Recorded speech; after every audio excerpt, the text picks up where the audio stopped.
Are Turkish guns any good? We've all heard of the Turknellies, the Turcados, brands like Gerson, T-Sauce. They make 1911s, they make Beretta 92 clones, they make Staccato XC clones, MP5 clones, but are they any good? So, of all the firearms you see behind me, not a single one is Turkish. But these two are. I happen to have purchased 2 Turkish guns recently, not on purpose really, but they were just guns that were very interesting to me, and they came in at a very attractive price for what you get. And that attractive price, well, it can leave money on the table for upgrades and customization. And if you've watched my channel for any period of time, you know that's what I love to do with my guns. There isn't a single gun behind me or in front of me that hasn't been changed in some way by me. I think that is part of the fun of firearms, really making them exactly what you want. And with Turkish guns, you can do that because they're not very expensive. But are they any good? So there's only one gun behind me that I have kept track of the round count on, and that was the Springfield Prodigy. And the reason why I did that, well, because that was the first mainstream budget 2011, and a lot of people were having reliability issues with theirs. So I kept track of the round count for the first few thousand rounds, and turns out that I got a really good one. I ran 1,000 rounds through its stock, then I upgraded all the internals, I put a bunch more rounds through it, and now I don't count the rounds on it anymore. That gun has been great. But I'm also doing that with the 2 Turkish guns that I bought, and the reason why is basically the same thing. We're gonna see what happens with these. Are they worth your money? Because everybody wants a Staccato XC. Everybody wants an MP5. I mean, I'm everybody. I don't know. Maybe you don't want those guns, but you should. They're awesome. I've shot Staccato XCs. I've shot full auto, real MP5s, and they're fantastic. They're dream guns to me. But dream guns cost a lot of money. Now, obviously, I don't have any problem spending a lot of money on firearms. It's what I do. I enjoy bringing it to you guys on the channel. And yeah, I mean, guns are fun. I spend money on guns. But if I can get a dream gun for a lot less money than a dream gun, is it worth it? I want to find out, and I want to let you guys know if it is or not. Now, full disclosure before we get too deep into this video. As of filming this, I have only 500 rounds on the Turcato here, the EAA 2311 Match X, which I consider a Staccato XC clone. It is a full-size 2011 with an integrated comp in the barrel and, very Staccato XC-ish. It even has, the cuts in the slide like an XC does. It was meant to clone the Staccato XC. Turkey is, they're good at picking the right guns to clone, guns that people want. And then this, MP5K, has always been a dream gun of mine. This right here is the MAC 5K, MAC being Military Armament Corporation. This is a Turkish import. Now, this is built on HK tooling in Turkey though, and it comes in at 1/3 of the price of an H&K SP5K. So are these guns worth it? Oh, and this one, so like I said, I've got 500 rounds through this one so far. Right now, I've only got 300 rounds through the MAC 5K. And I'm going to talk about how those rounds have gone, what I've done to them, and do I think that it is worth it so far. But I also want to know from you guys what your experience with Turkish guns has been, good or bad. This video is sponsored by Aura. Turkish guns, well, they come in at a very attractive price, but are they good for that price? You know what is good for the price, for a very attractive price, is Aura.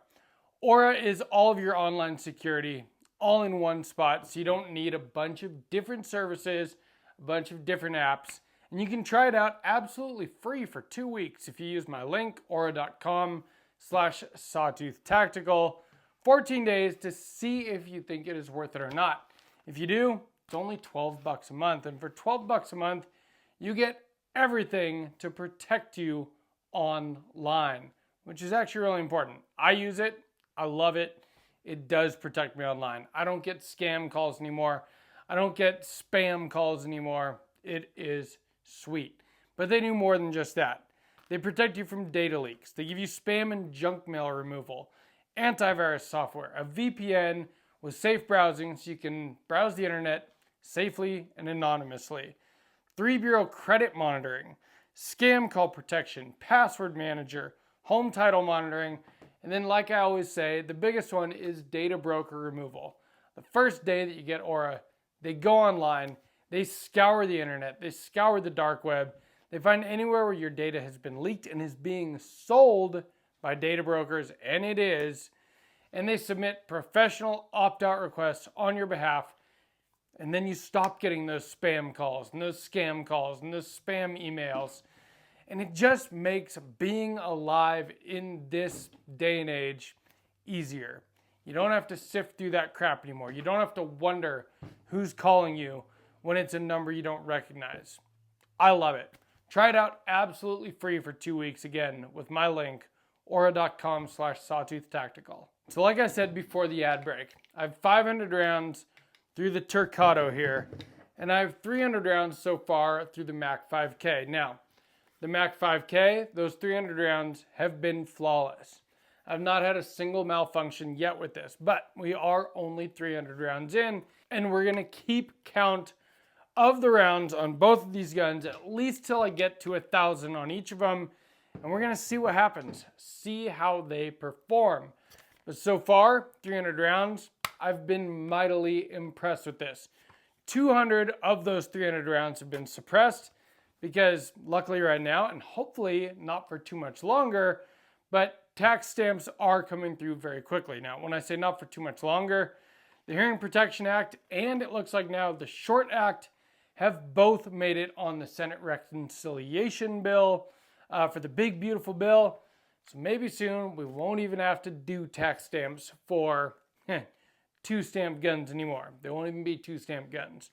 But because those tax stamps came back so quickly, after the first time I went out and put 100 rounds through this, I was able to put a suppressor and a real stock on it.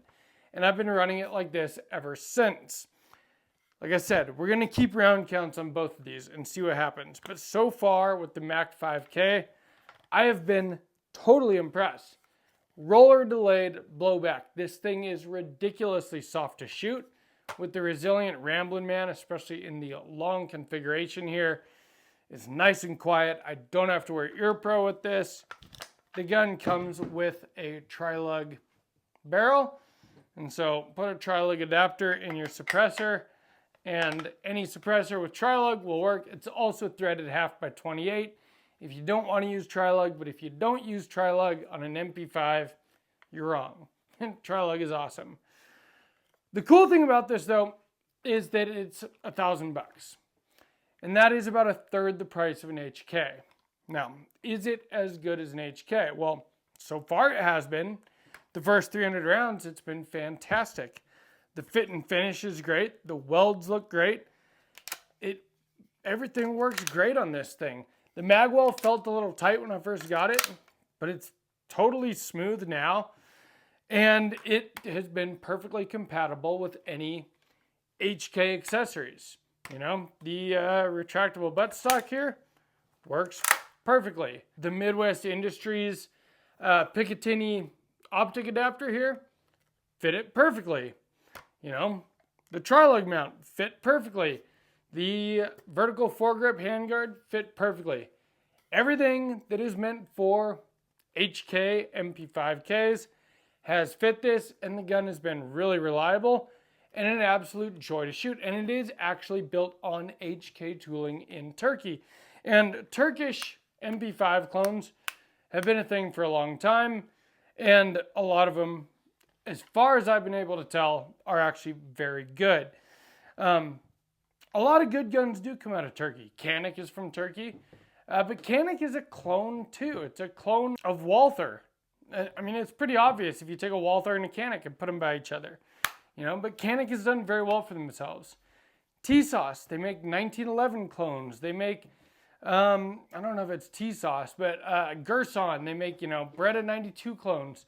And there's like 10 different companies making Benelli M4 clones. And I've heard that some of them are good and some of them are not good. So do your research if you want to get one. But again, same kind of thing. Benelli M4, kind of expensive for a shotgun.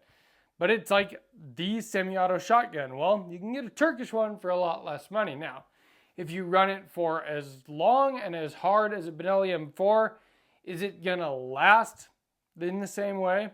Well, that's what we're trying to find out with these two. So again, only 300 rounds in. We'll see how it goes, and I will keep you guys updated. Now this one, the EAA 2311 Match X. So, 500 rounds in on this one. First 200 rounds were stock. Actually, that is not even true. The first 100 rounds were stock.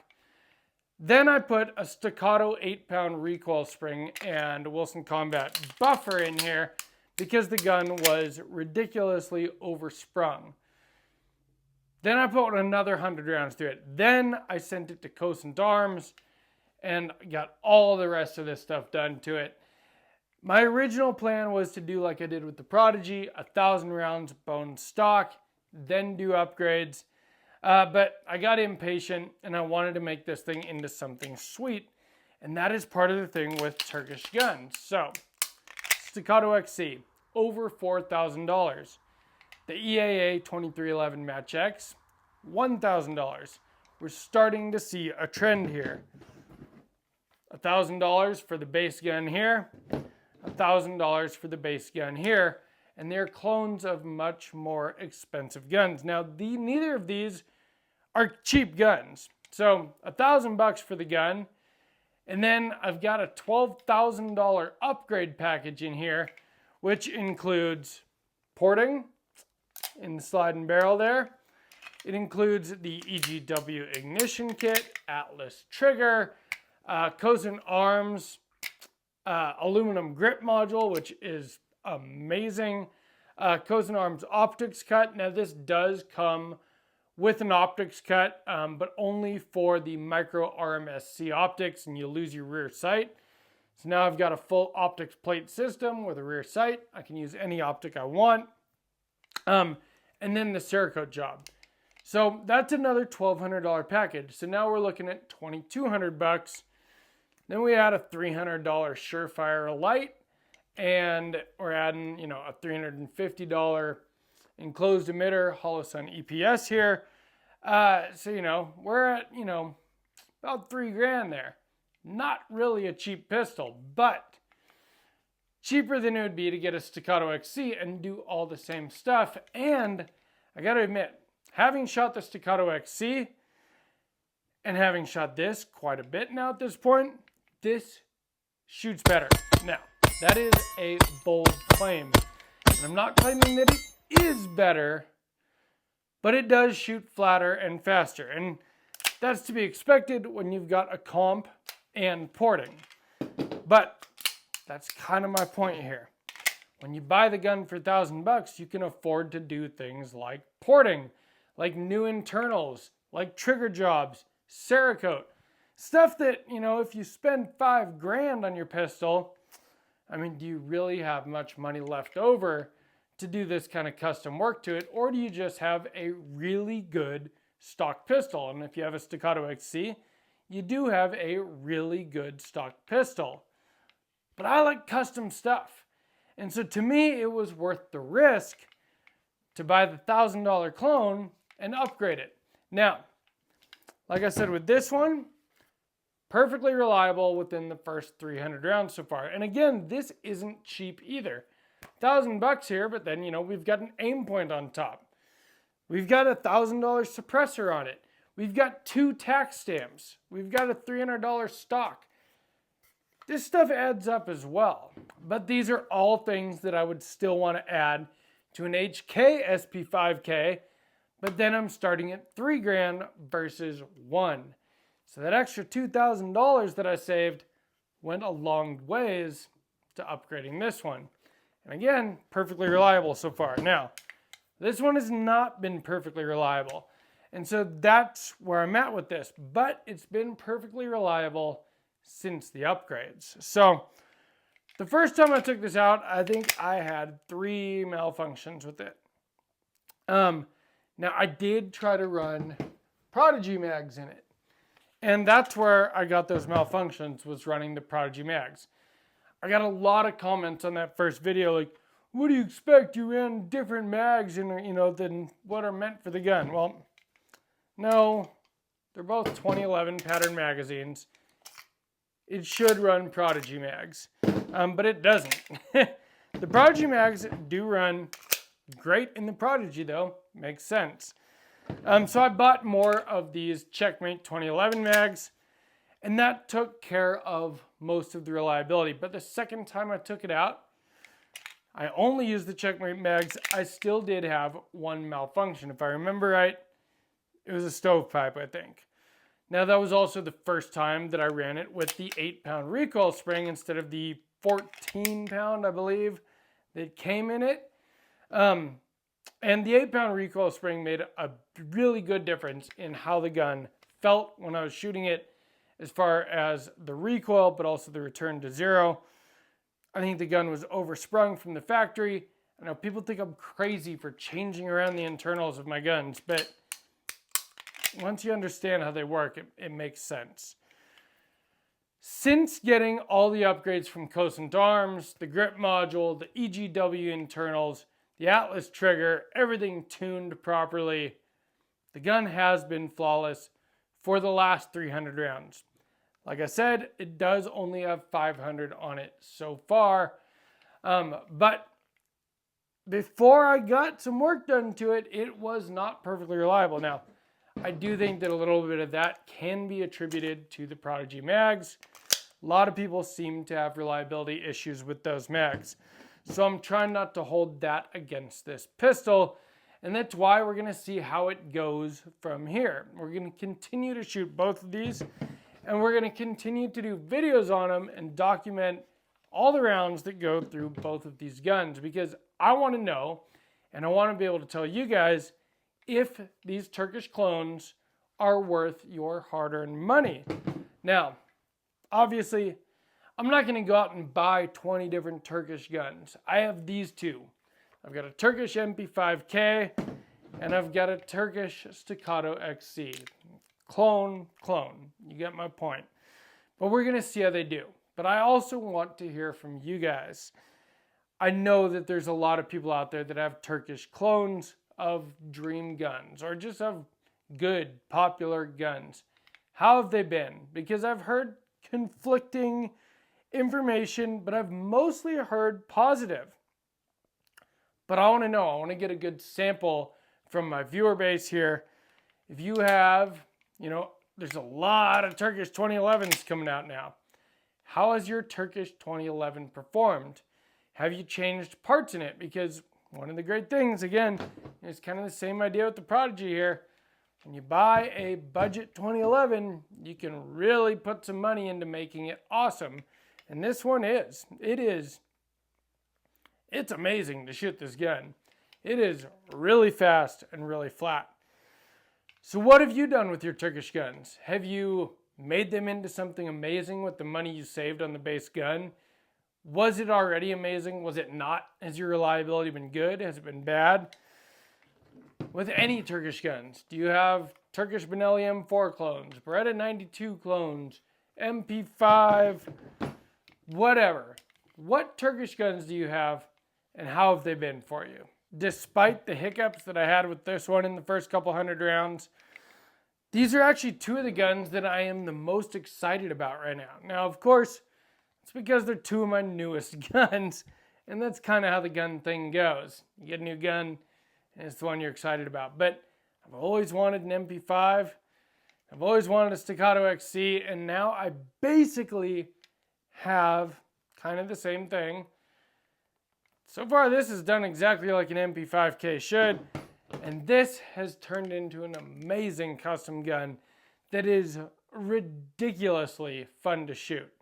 Now, I do have another gun that's newer than either of these that's right here. We're going to be doing a video on that suppressor very soon. But I want to know what you guys' experience has been, because I never planned to buy a Turkish gun, a Turkish clone. And then I just found myself owning 2 of them recently, and I'm pretty stoked on them. We're going to continue to shoot them. We're going to continue to document it and make videos. I'm going to show you guys exactly what happens with these. But right now, I'm pretty stoked on both of them. But I want to know what you guys think. If you enjoyed this video, please give me a like. Let me know down in the comments what your experience with Turkish clone guns has been. And from Sawtooth Tactical, stay strapped or get clapped.